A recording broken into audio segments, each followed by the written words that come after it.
Hello, gentlemen. Welcome back. Good morning. To Agency Exposed. I'm looking forward to this conversation. Yeah, let's talk. We're going to be taught some things. Yeah, everyone is talking. All the kids are gabbing about Chat GPT, AI. So it's a crazy world.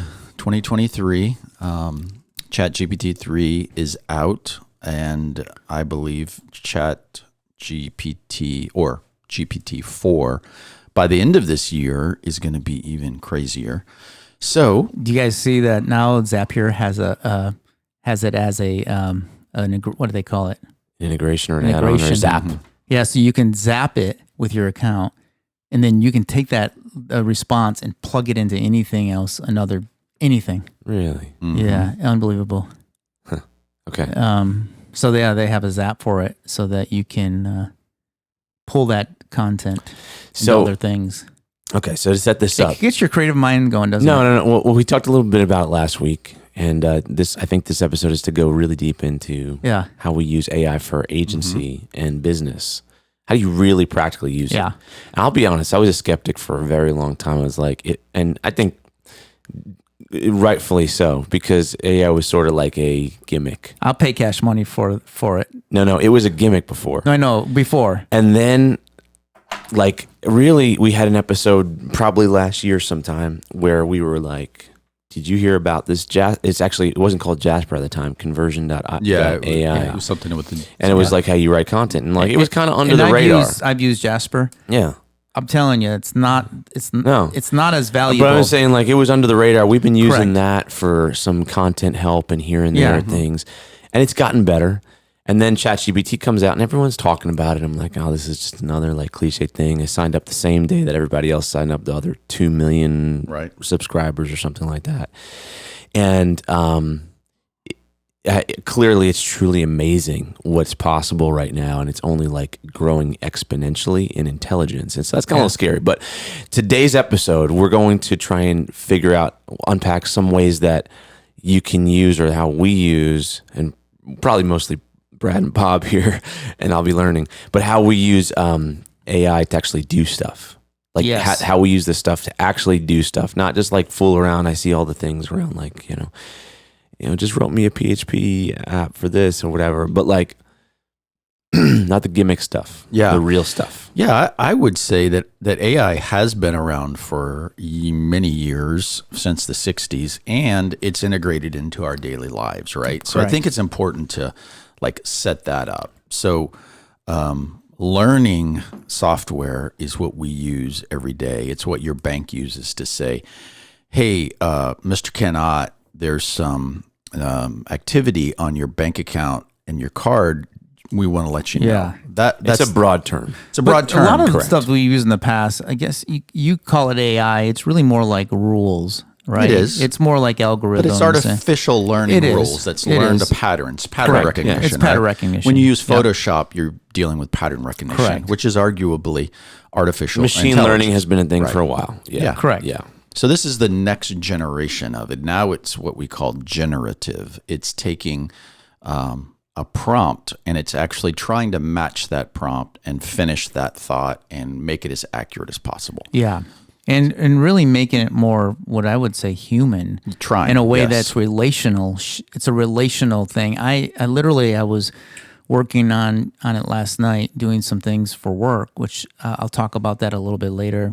How I think it saves me 30 minutes to an hour a day now. Yeah, for sure. Of time, and I can show you some examples of that. But I was sitting there going, and I was laughing at some of the responses, as if I was sitting next to somebody who was kind of brainstorming with me and coming up with some really funny little things. If ChatGPT becomes your best friend, we're gonna have to like have an intercession. But well, that's a discussion about healthcare and mental health. I know. I looked at the screen and I said, "How you doing?" He's sitting there with a glass of wine across from the computer. No, I really felt like, honestly, I'm like, there was a movie about that. I know there was. Her.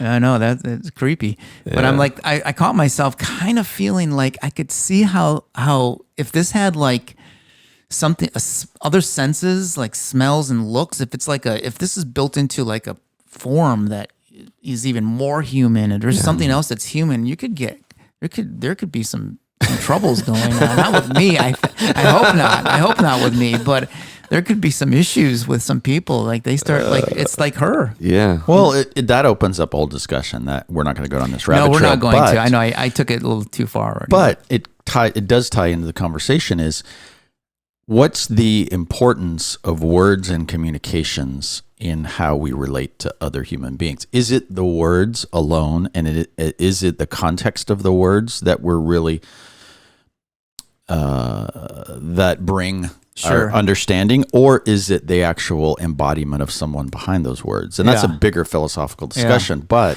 this is what we're talking about and today. I think what's coming next is we've seen these really crazy photos and images that are photorealistic that are done through AI. We've seen, the response, the text response. But I think once we start getting voice with a very human tone, it's already here. Well, I know it's here, but what I'm saying is like the level of, OpenAI technology. Well, there's OpenAI behind that. If you look at Murf.ai, MURF, take a look at that. And it's actually what you're talking about. So it's audio feedback.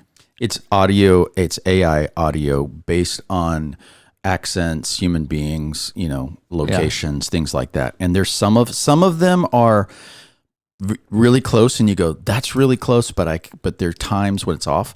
But then there's some accents and some recordings.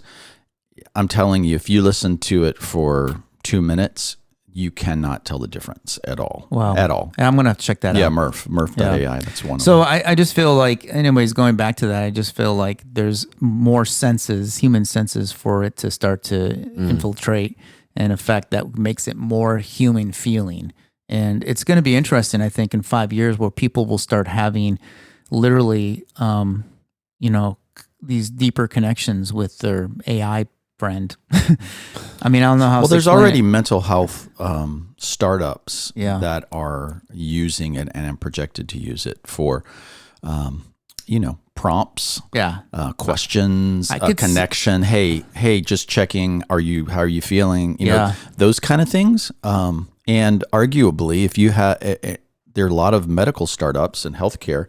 Let's say you have a 90-year-old mom that you want to check on. Is there some sort of artificial intelligence that can see how she's moving, check all her vitals, and then ask her, and then respond back to you on, hey, this is what's going on with your mom, and this is how she's feeling today. This is based on responses and things like that, the way she was walking down the hall, et cetera. So there's some practical uses of it that seem like they're crossing the bounds, but for those uses of just to check in on someone. We do, some of our clients do remote patient monitoring, which are the devices that they use at home to read all their vitals. And they do it once, like they'll be sending their data once a day to their doctor, so they don't have to be in the hospital or go into the office, the doctor's office, 20 times a month.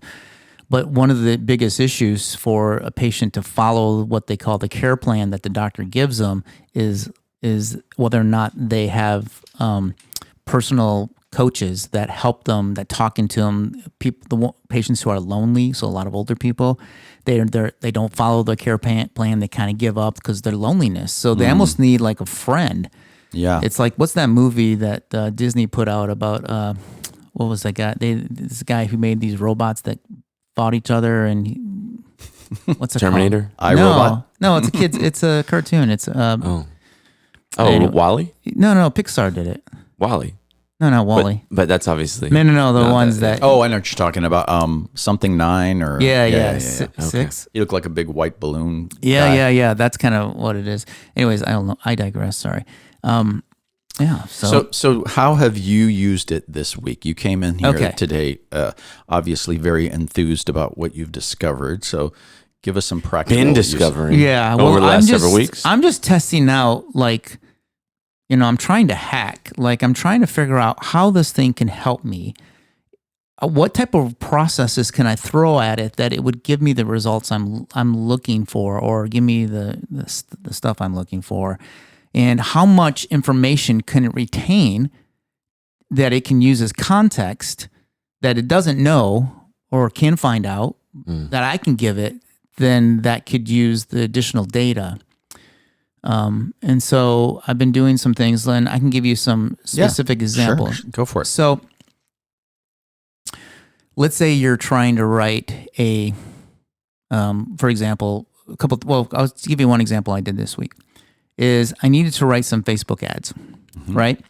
So what I did is I told it what a Facebook ad is, and I said the Facebook ad headline, if it's a headline, is only 24 characters max, and if it's body copy, it's 125 characters max. So that's what I wanted to spit out for me. A ad that had a headline and a body copy and those characters. So you didn't even assume it knew what it was. I didn't ask it, but it may know. But it's also based on 2021 information, so I didn't want old information. So my point is like because I know we know there's definition of what a Facebook app can be, but then there's also like optimizing that, which is certain size character, certain number of characters, etc. Yeah. Yep. So I said, when I say create a Facebook ad, this is what I'm asking you to do. And then it responded, thank you for that. I didn't know that. And it said, from now on, when you say create Facebook ads, this is what I'm going to do. So it gave me feedback, like a real person, and it was a great mirroring. Can I ask something? Yeah. Are you just like learning this on the fly, or are you like I'm learning on the fly? Looking at, so like you didn't know you could do that. You just decided, I'll do that. Yeah, I just decided to do that. I don't know if there was like a no. There's probably. I mean, you can go on YouTube and watch. tons I'm of videos. sure. I know there's don't have tons time of stuff. For that. I haven't. I'd rather just test so it once real you time. got the prompt correct, the description, it spit it out almost instantaneously, and you could then use that or tweak it slightly. So versus you sitting there having to write all. Well, those and then ads. what I did is I took a whole web page of context of talking about the product, like a landing page, or like a landing page that has all the product information, so it knew what I wanted, what the value props were, what it was trying to sell, and it was like 5-6 big paragraphs of copy. And so what I did is I said, write a Facebook ad, right, and knew how to do that then, using this content as context with a call to action that does X, right? Boom. And then it gave me like 10 of them or so, right? Yeah. And then I said to it, and they're perfect. I mean, they were the right character count, everything. And then I said, give me like 20 more alternatives. Boom, 20 more alternatives. Put it up. Then I can actually add more stuff into it. I can say, make these a little bit less formal. Right. Boom. I mean, you could even say it. This is no joke. You can say it in a voice of like somebody famous, like, I mean, somebody who has like a unique way of talking. Christopher Walken. Yeah. And it literally will make it sound like him. Like you put Donald Trump in there, everything's amazing. Everything is unbelievable. Yes. You know what I'm saying? It knows all this stuff. It's huge. Yeah. Everything's huge. It's definitely huge. It is huge. It's getting bigger. So as you're talking this out, I know I sound excited about it. But I mean, these are the things in life that make me excited. No, yeah, because it's going to haunt me later. It's about leveraging. No, because I think it's about leveraging your time wisely. As I've thought, I've done some thinking recently about how much technology do I want in my life. Now, my professional life is technology based, but like everything from a phone, like a smartphone, to an Apple Watch, and these kind of things. I don't think we often think about the. There's two ways I think you can use technology and this type of thing. I think the one way is to increase comfort, and the other way is to increase leverage. What I mean by that is, you might get an iPhone, and it might any smartphone, and it just increases your comfort. You just use it for entertainment and whatever else. And this is just my opinion.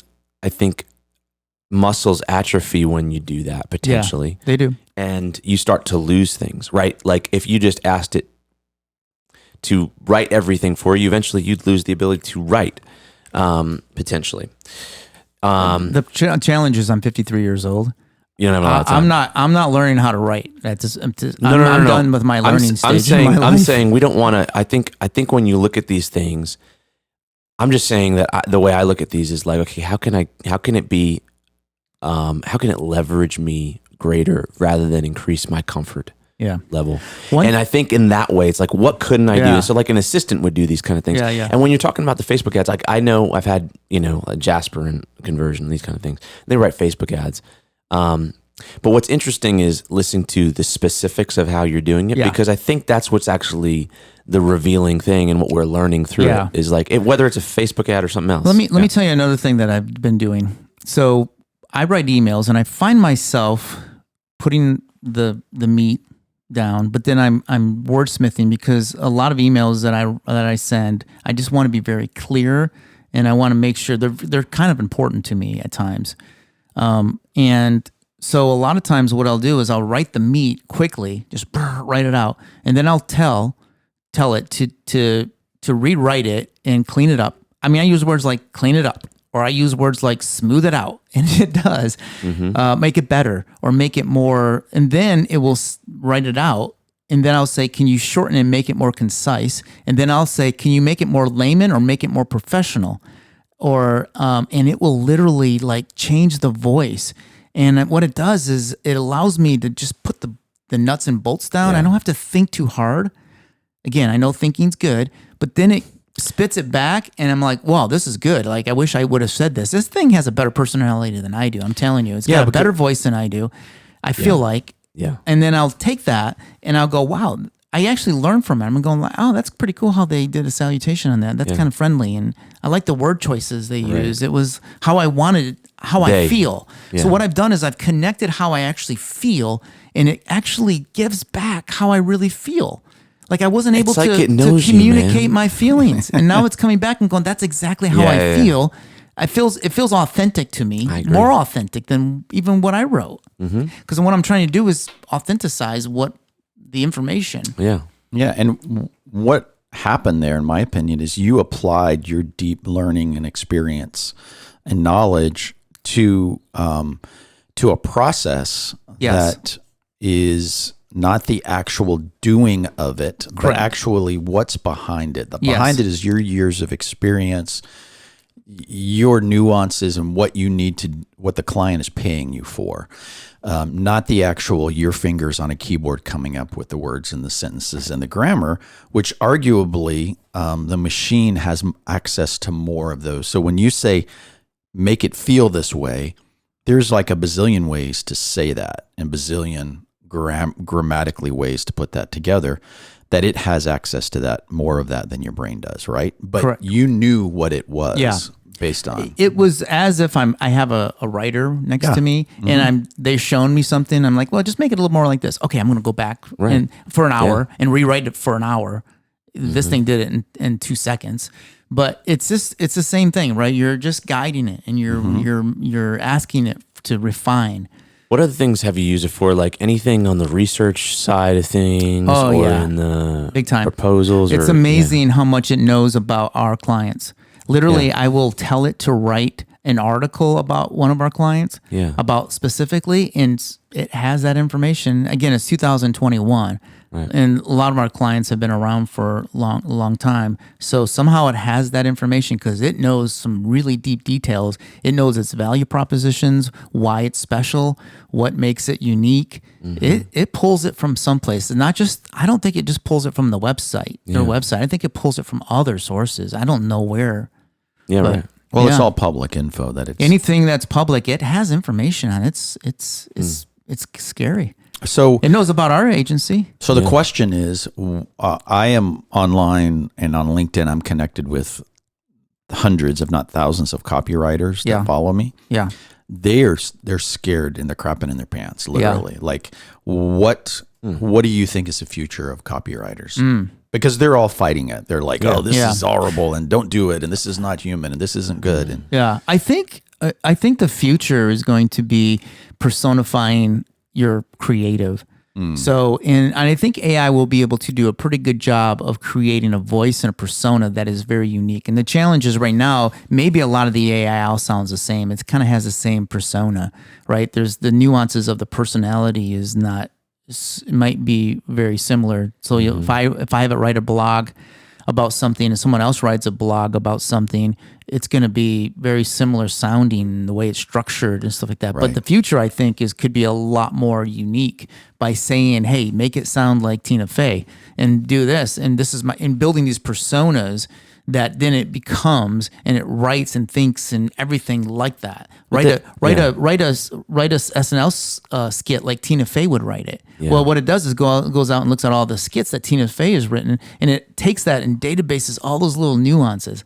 That's the kind of the future, I think. But isn't it, like for copywriters, I would say that, probably the best ones are not scared, because I think the best ones realize that you're not really hiring that person for the punching of the buttons.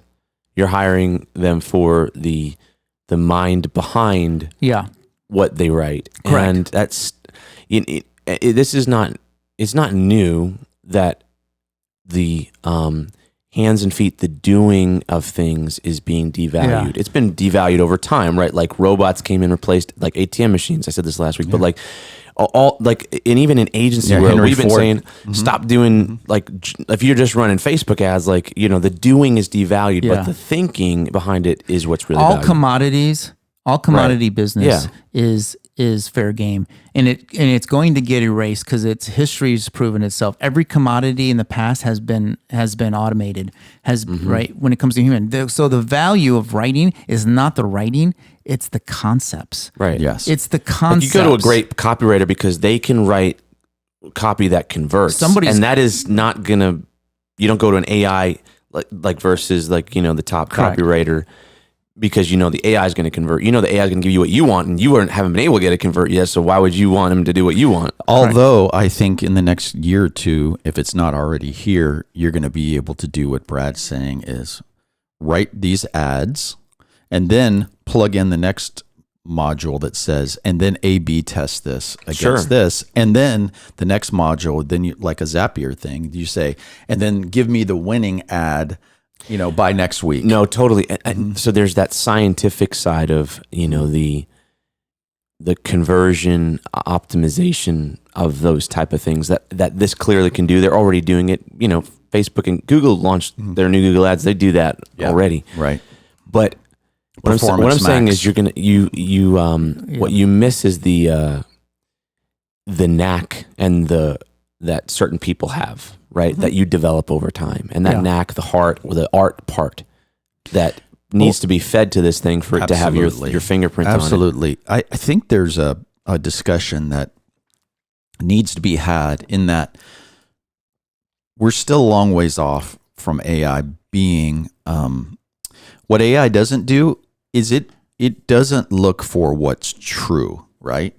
Like that's a human thing. So a lot of times you can put stuff in, you've probably seen this, and you have to be careful because it's not always accurate. It's not. It could be like with your client. It tells you that. Like it's your client, it'll be like, write this about the client. And you go, that's amazing. But if you're not careful, it'll throw something in there. Absolutely. It'll just make up stuff. It did about one of our clients. I'm like, that's not really, it's close. Like I think other schools, it's for a higher ed school. Like higher schools may teach that as that program, but our school doesn't. So somehow I would take that language. Yeah. Right now, you definitely, when you're talking about a lot of language, you have to be an expert enough to be able to see where there's something in there that's not correct. Yeah, and so this AI technology is not incentivized, nor does it know how to check for what's true or accurate or not. And I think we're still a ways off from that because that's the nuance of being a human being. And this is where we get into like autonomous driving vehicles, right? Yeah. It's like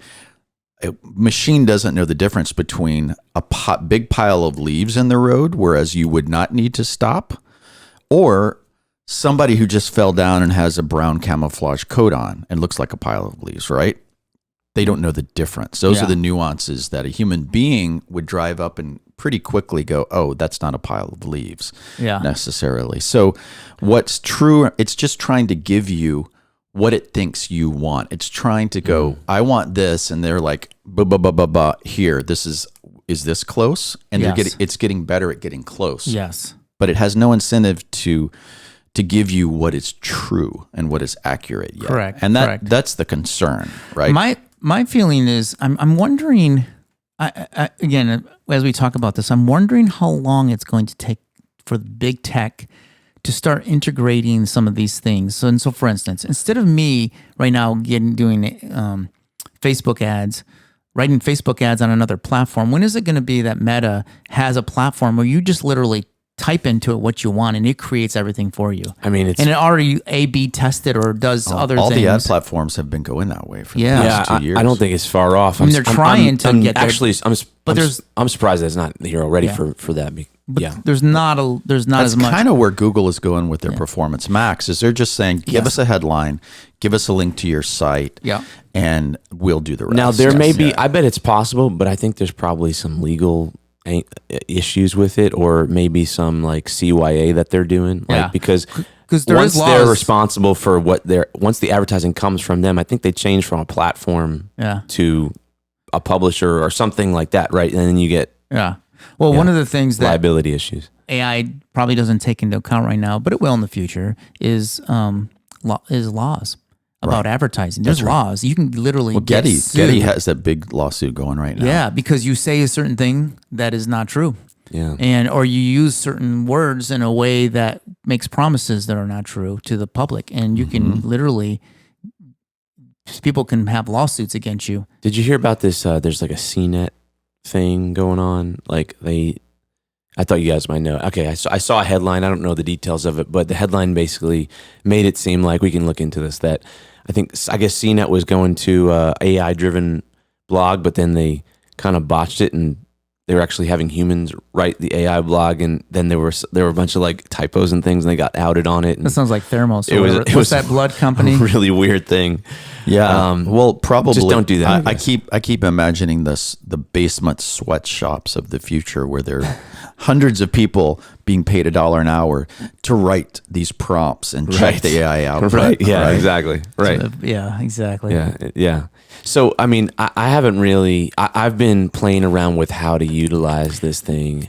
Can I offer you some suggestions? Please. Yeah, If you have multiple screens yeah. that you use when you work today, put one screen up and just have it there as your best friend. You'll figure out ways to use it. Seriously, friend. when you're doing some task This is gonna bite me. I know that it. is nothing even to do with writing, you'll figure out a way. Yeah, Ooh, that's a good. it's right there. Why don't you just ask good. that? Why don't I just look at that? Why don't I just do this? Why don't I shorten this So up? you know, What yesterday I was Write doing my that. script for So, my video. I had Brad in my head, and I was like, really, and I was like thinking, like, I need, like, I've had assistants several times in the past. I've had virtual assistants, and they're all like, send me an email and I'll rewrite, or send me an idea and I'll write it, and blah blah blah. It's always this kind of like task, and I was like, what if I looked at this in that way? And so, Yeah, absolutely. So I started doing that, and I've used it to clean up.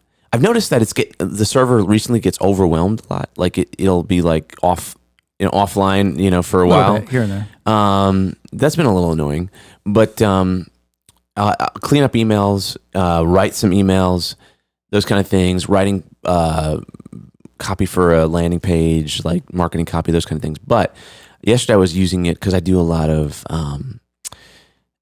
naming and domain looking and that kind of stuff. And I was using it to bounce around domain ideas around certain concepts that had certain feelings, that what's another word for saying this, and like a short thing.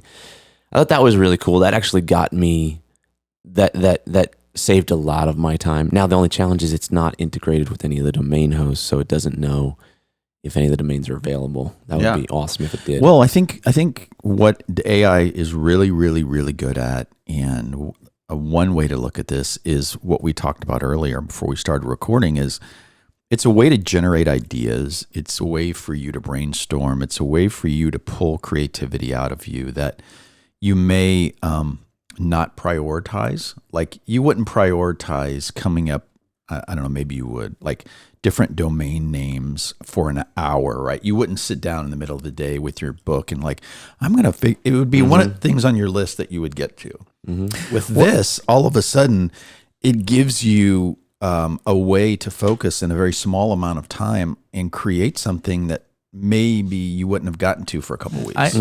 I want to throw something out there. This is really kind of, to me, my mind kind of blows it a little bit. So what if we have a world in the future where AI creates all the content, but let's say that AI, the content that's created isn't 100% true, but then the AI uses that content as its context to write new stuff.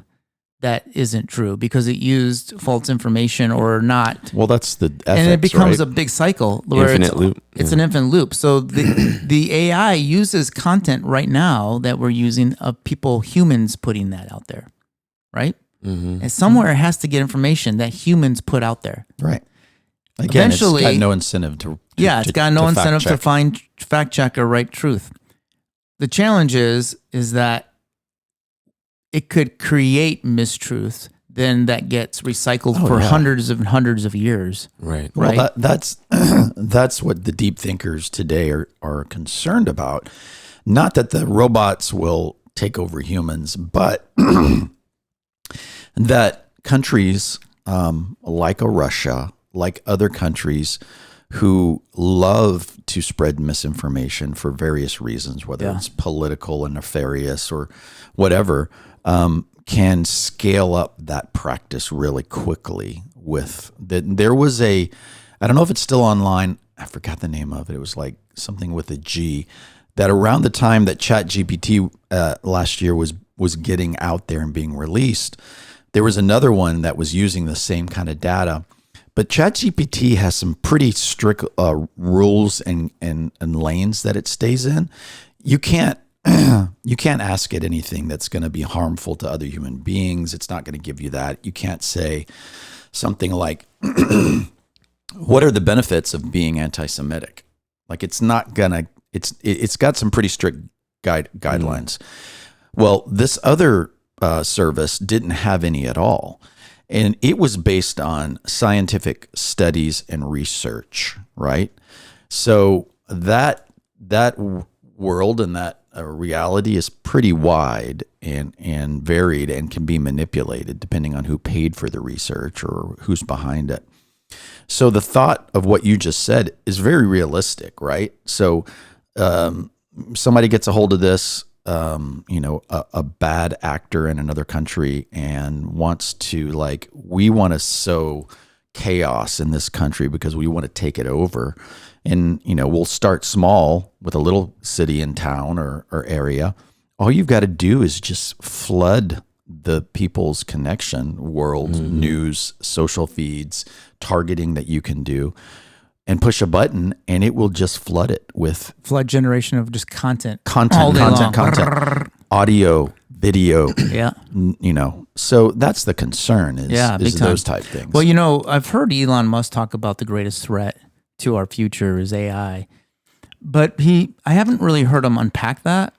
So you guys he might have unpacked it on the podcast. I just haven't heard, but I haven't, I've heard him say that. I just haven't heard him fully unpack it. I can see why, but I was just curious of any of your feelings or thoughts of other thought leaders in that kind of technology space that what are they saying the future looks like in 10 years? I think this is gonna catapult. This isn't something that's gonna be the time it took an iPhone to get to the point where it is now has been quite a few years.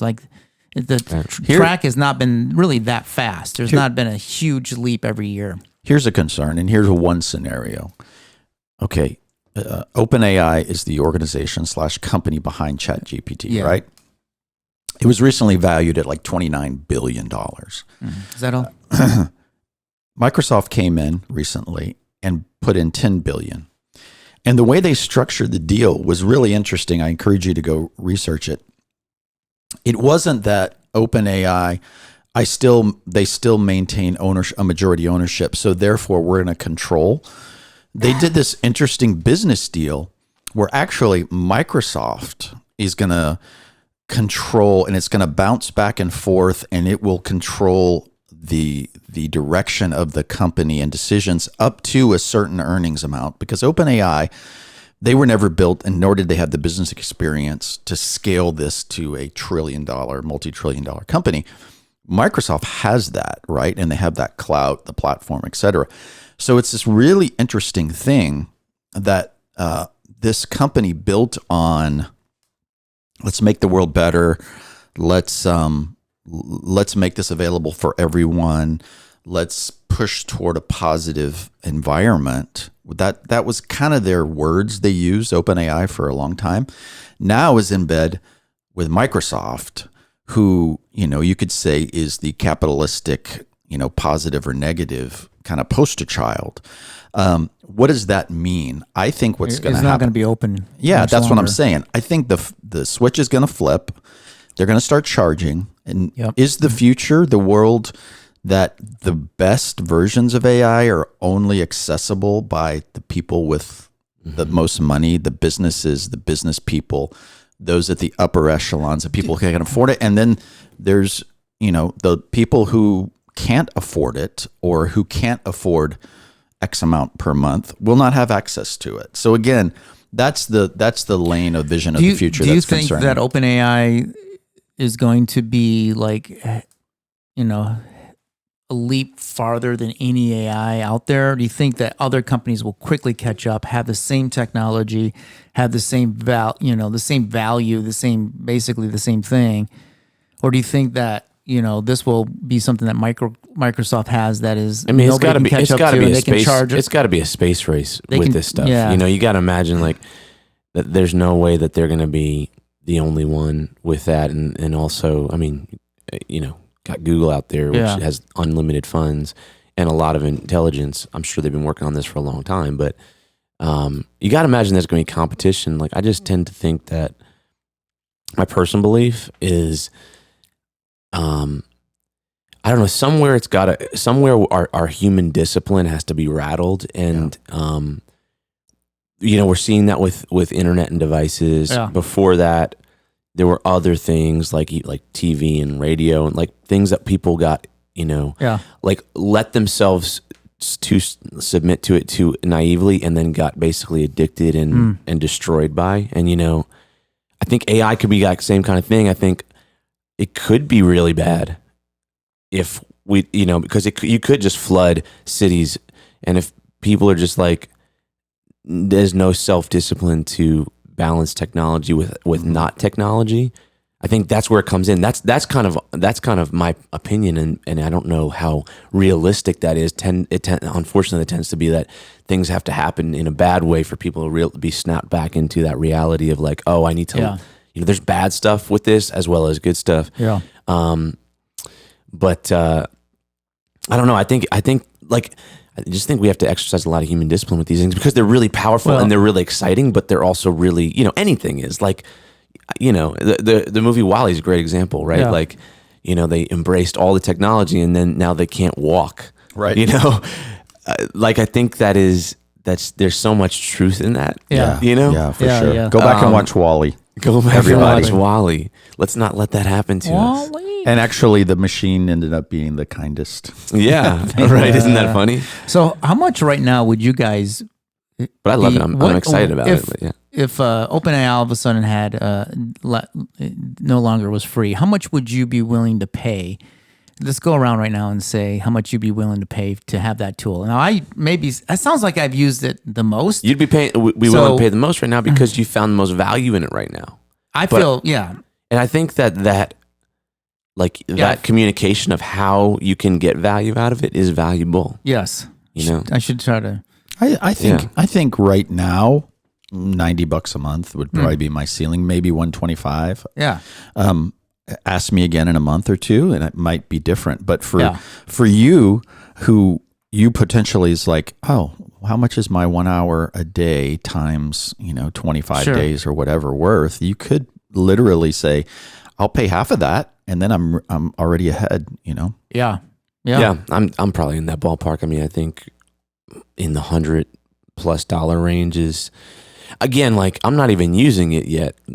I'd probably change my tune if I could see the potential, and I would pay for the potential in that way. Yeah, I probably could change my tune if I was using it. If I just ran the numbers in my head, I would probably pay $400 a month for it. Yeah, but I'm cheap, and and I would never pay $400 a month for a software. Really?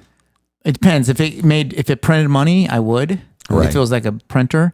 Yeah. I would, but I can see how. I know you were texting money. us last night over a $14 charge that you were paying. Yeah, we got to talk about that afterwards. Yeah, but because I am cheap, I'd say probably $100 to $200 I would be willing to pay. That's interesting. That's good. One thing before we wrap this up is I'm going to jump to the other side of the coin and go, let's put our feet on the ground and let's just be realistic. Sure. There's so much of OpenAI. Well, it is a black box, right? And so I think that causes this, they just did something that's going to change the universe. It's magical. But I think what we did was our technology, our server power, our big data, our processing power finally has gotten to the point where we can create things like this, right? I don't think it's magic. And I think as server power, technology, speed, all of that continues to expand and grow, we're going to see more fun things like this, good or bad. And so let's be careful that we're not like, oh my gosh, we're going to have sentient humans in a year or two. And no, what we did is we can process data faster and serve it back up. I would just ask you guys today, if just do this for me for a favor. Write an email to somebody and then say, rewrite this email in the voice of Donald Trump, and it would be amazing. It would be huge, huge, and send it to somebody in the voice of Donald Trump. It's I'll take it a step further. Unbelievable. Step further, then plug it into one of these deep fake faces with audio, and it will actually be him doing it. So anyway, it'd be unbelievable. This is a fun discussion, guys. Yeah. Anything else before we close? Let's do another checkup on this maybe in a couple months. Let's get it into your workflow and it's in my workflow. Value Trust me, but you guys need to. I'm saying that to myself. Yeah. And we got to find. Keep it on your other screen. I'd love to get a guest on in the next few weeks who's really like doing this or has a product. I think around it. All right, guys. Until next time. All right. Stay human. Yes. Bye. Bye.